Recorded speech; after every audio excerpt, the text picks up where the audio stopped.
السلام عليكم ورحمة الله وبركاته، متابعين وحبايبي ومتابعين قناة عائلة جوجو. ازيكم عاملين ايه؟ هنعمل النهاردة كبدة العربيات او المحلات اللي بتتشري من بره. حاجة كده بطريقة بيتي وسهلة وبسيطة، وان شاء الله تعجبكم. وقبل ما ابتدي معاكم الفيديو، لايك وشير وسبسكرايب وتفعيل الجرس عشان ينزل لكم كل جديد. اول حاجة طبعا معايا الكبدة، مقطعاها زي ما انتوا عايزين، التقطيع اللي انتوا بتحبوها. كده شرايح صغيرة كبيرة زي ما انتوا بتحبوا يعني. ومعايا طبعا تومية كده كبيرة، مقطعاها كده، يعني فرماها. وشوية خل اهوت. ده احسن تتبيلة للكبدة، مفيهاش اي ريحة زفرة خالص، ولا ريحة الكبدة الزفرة كده، ولا اي حاجة. وشوية صويا صوص وشوية زيت اهوت.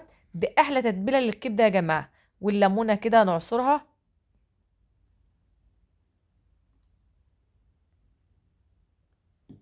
وترمي القشر كمان بتاع الليمونة عليها اهوت. ومعايا بقى الفلفل ده يا جماعة. الفلفل بقى حامي بارد اللي انتوا بتحبوه اعملوه يعني.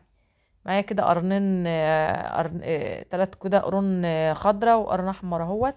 هقطعهم كده على التتبيلة ديت.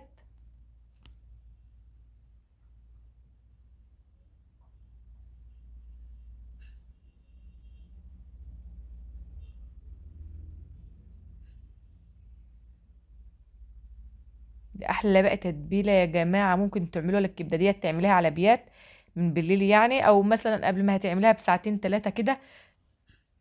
بتكون الكبدة كده شربت من التتبيلة، وبتبقى كده ريحتها حلوة، وما فيهاش اي ريحة زفرة خالص خالص خالص. دوت الفلفل ده نار يا جماعة. فانا مش هحطه كله، هشتغل واحد كفاية كده تلاتة، لحسن ايه نار.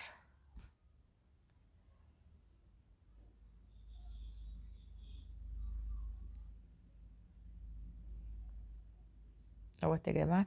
إيه بتعملوها بقى كده ايه على يعني تكون على بيت احسن يعني. وشوية الملح بقى بتاعك، وشوية التوابل، الفلفل الاسود، وشوية كمون اهوت، وشوية بابريكا، وشوية كزبرة ناشفة.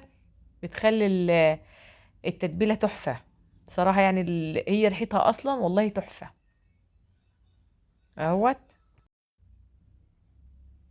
يا جماعة كده اقلبه كله كده مع بعضه.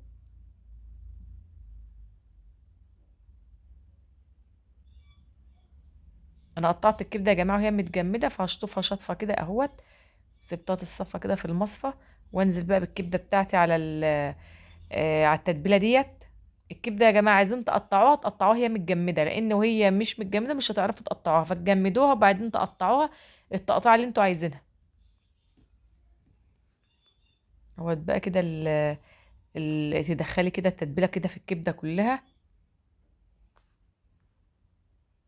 بس كده، وهغطيها بقى واعينها في التلاجة بتاعي لما مثلا هاجي اعملها. انا عاملاها بالليل، الصبح بقى يعني ده تاني يوم اهوت. هجيب المقلاية بتاعتي او الطاسة بتاعتي، وهحط فيها شوية زيت اهوت. لما يسخن خالص تسيب الزيت يسخن يسخن يعني، مش تحطيها وهو بارد، لا لازم تسخن يسخن قوي. وتنزلي بالكبدة بقى بتاعتك. شايفين منظر اصلا الزيت عامل ازاي؟ الله على الريحة، الله الله الله. اهوت. مش هتقلبي الكبده، تنزليها عشان ما تقلبيها والنار عاليه اصلا، عشان تاخد صدمه كده، عشان لو قلبتيها وهي لسه نازله كده هتسرد ميه ومش هتبقى كويسه يعني. اهوت نزلت بالكبده كلها اهوت.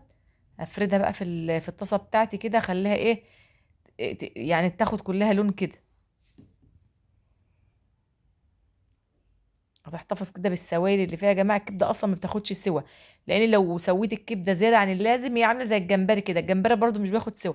فهي الكبده والجمبري الحاجات الوحيده اللي ما بتاخدش سوا خالص على على النار، يعني من التشويحه اهوت. انا سبتها حوالي 3 دقايق بالكتير يعني على الجايه كده، وبعد كده هقلبها.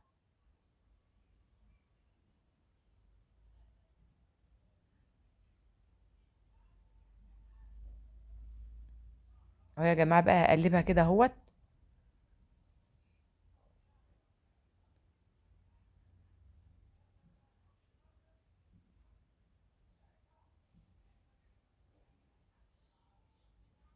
شايفين بقى؟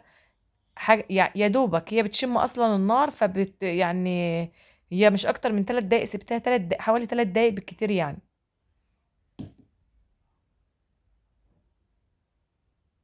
واقلبها كمان يجي 3 دقايق كده يا جماعة، وانزل بقى عليها ايه، بفصين توم كمان اهوت.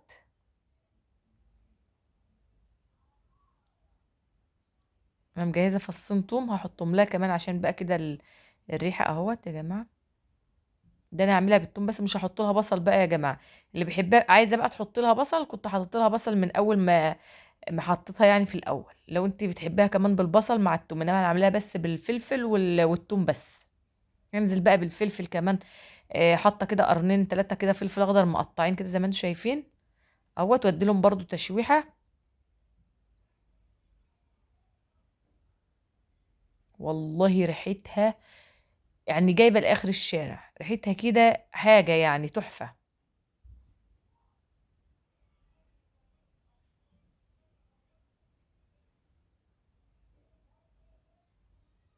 عايزه بقى تكليبها عيش بلدي، عايزه تكليبها فينو، زي ما بتحبي او زي ما ولادك بيحبهم انت هتاكليها بيها يعني.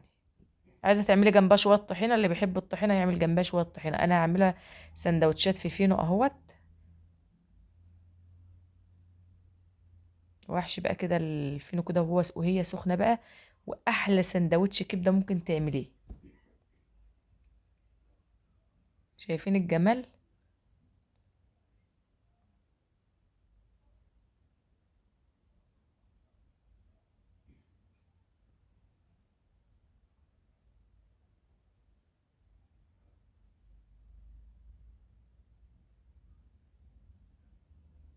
شايفين يا جماعه بقى السندوتشات؟